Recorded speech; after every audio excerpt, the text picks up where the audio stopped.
White woman called black neighbor. Burglar, but then, burglar, was U.S. Marshal. The scream sliced through the quiet Saturday afternoon like a siren no one had asked for. Burglar. There's a burglar in my backyard. Help. Somebody call the police. Mrs. Evelyn Whitaker stood on her back porch in her pale blue housecoat, one hand clutching the cordless phone, the other pointing a trembling finger toward the tall black man who had just stepped over the low wooden fence that separated their properties. He was wearing dark jeans, a navy windbreaker, and carrying what looked, through her panic-stricken eyes, like a weapon. It was 2:47 p.m. on Maplewood Lane, suburban Columbus, Ohio. The kind of street where people waved politely but rarely spoke for more than 30 seconds. The kind of street where everyone assumed they knew everyone else's business until they didn't.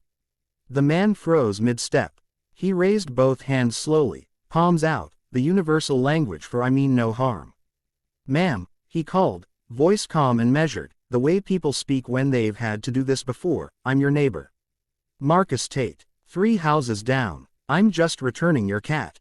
Evelyn's eyes widened further. My cat is inside." The man, Marcus, glanced down at the enormous orange tabby draped over his left forearm like a living stole. The cat blinked lazily, utterly unbothered. "This one's been living under my deck for 3 weeks, Marcus said. "I thought he was a stray. Fed him. Then I saw the tag this morning. Pumpkin Whitaker. Figured I'd bring him home before the rain started." Evelyn's mouth opened, closed, opened again. The phone trembled in her grip. You climbed my fence. I knocked on your front door twice. No answer. Then I saw him sunning himself on your patio table. Didn't want him to get soaked." A small crowd had begun to gather. Mrs. Delgado from across the street, phone already out recording. The young couple with the new baby who never made eye contact with anyone. Old Mr. Harlan, leaning on his cane, squinting like he was watching a daytime soap opera. Evelyn's voice cracked. "I'm calling the police." Marcus didn't move, didn't lower his hands. "You can do that, ma'am. But I'd appreciate it if you'd at least take your cat first.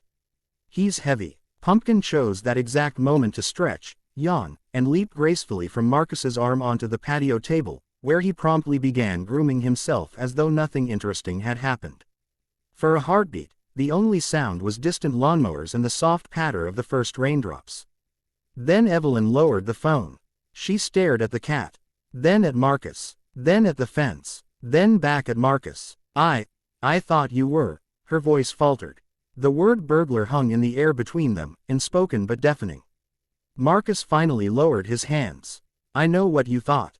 He turned to leave. "Wait," Evelyn said. It came out softer than she intended. Marcus paused, 1 foot already on the bottom rail of the fence. She swallowed. "I'm sorry." He looked at her then. Really looked. Not angry, not even particularly surprised. Just tired. "I've heard worse," he said quietly. And he was gone, stepping back over the fence with the same careful grace he'd used coming in. The rain began in earnest. That should have been the end of it. But 3 days later, at 11:14 p.m., Evelyn Whitaker's doorbell rang. She opened the door in her robe, hair in rollers, expecting the delivery of her weekly grocery order. Instead she found 2 uniformed police officers and a man in a dark suit standing on her porch. "Mrs. Whitaker?" the suit asked. Mid-40s, close-cropped hair, calm eyes. "Yes, I'm Deputy U.S. Marshal Marcus Tate. We need to speak with you about an incident that occurred Saturday afternoon." Evelyn's stomach dropped through the floor. The officers stepped aside as Marcus removed his badge from inside his jacket and held it up. "Federal Bureau of Investigation, United States Marshal Service." Her knees nearly gave out. I don't understand." "You reported a possible burglary in progress," Marcus said without inflection. "Dispatch logged the call. We're following up." "I didn't. I hung up. I didn't file a report." "You didn't have to. The call was recorded, and your description was specific." Evelyn felt the blood drain from her face. "I thought he was breaking in. I didn't know he was." "Your neighbor," Marcus finished for her. "I know." One of the officers cleared his throat. "Ma'am, there's been an increase in false reports in this neighborhood over the past 18 months. We're trying to get a handle on it. People get scared. Things get said. Things get escalated. I wasn't trying to escalate anything, Evelyn whispered. Marcus studied her for a long moment. Then he said, very quietly, I believe you. The officers exchanged glances. Marcus continued, but the system doesn't always believe people. So we're here to make sure everyone understands what happened. No charges. No formal complaint. Just a conversation. Evelyn nodded numbly. Come in. They sat in her living room. The officers stood near the door.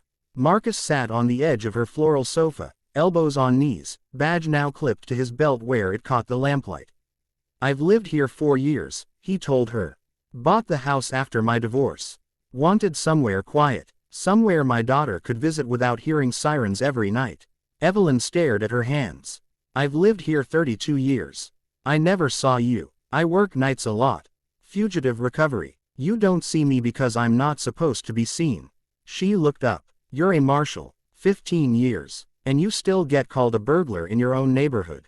Marcus gave a small, humorless smile. It's not the first time.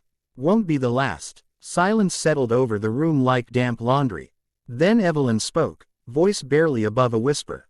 When I screamed, when I pointed, I didn't see a man bringing my cat home. I saw someone who didn't belong.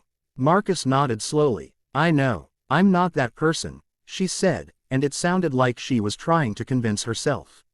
I give to charity. I vote. I recycle. I'm not racist.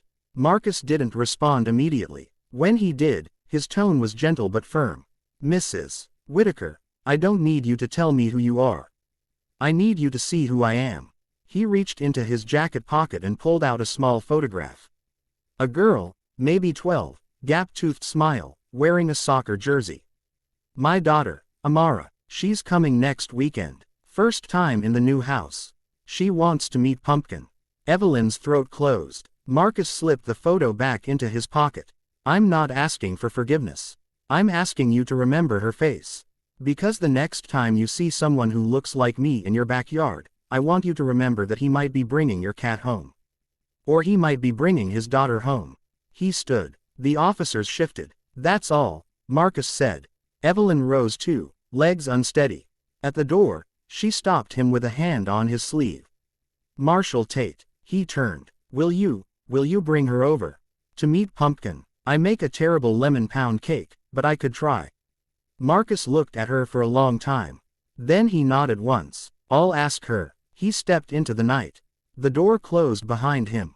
The rain had stopped. Somewhere down the street, a porch light flickered on.